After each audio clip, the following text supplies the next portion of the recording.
Nag-iiwasan nga ba si Daniel Padilla at Catherine Bernardo? Ito ang tanong ng mga netizen dahil sa kanilang obserbasyon tungkol sa kanilang mga travel at mga bagong ganap sa buhay. Kahit konting panahon lang ang pananatili ni Catherine sa Australia, nag-enjoy naman siya at nakakilala ng mga bagong kaibigan. Kung nag-enjoy si Catherine sa Eras Tour concert ni Taylor Swift, nag-enjoy din naman si Daniel Padilla sa performance ng River Maya. Nakabalik na nga si Catherine sa Pilipinas. Si Daniel Padilla naman ngayon ang umalis ng bansa para mag-chill-chill at mag-relax-relax.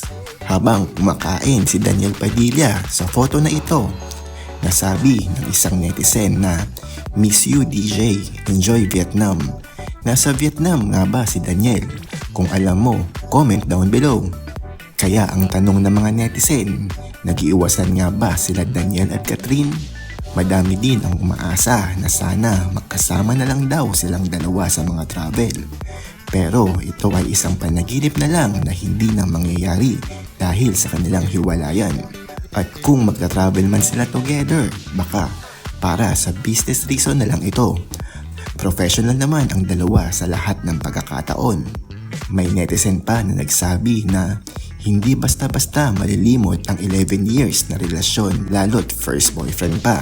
Happy ang mga netizen, especially ang mga ibang fans ng Katniel dahil nakikita nila ang kanilang mga idolo ay gumagawa ng paraan para makamove on at nagbibigay talaga sila ng oras para sa kanilang sarili. Although madaming galit sa isang partido dahil sa mga pangyayari, sinusuportahan pa rin ng Katniel fandom ang kanilang idolo na makarecover sa sakit ng kanilang nararamdaman.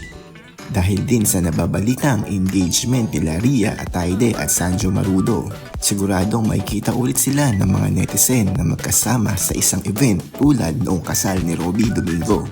Hindi tulad sa naging pahayag dati ni Dominic Roque na hindi daw invited si Daniel sa wedding nila Bea Alonso dahil matagal nga daw silang hindi nag-uusap at nakikita at hindi pala matutuloy ang kanilang kasal.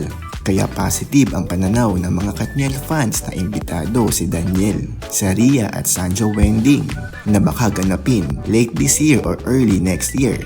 Anong masasabi mo? Just comment down below.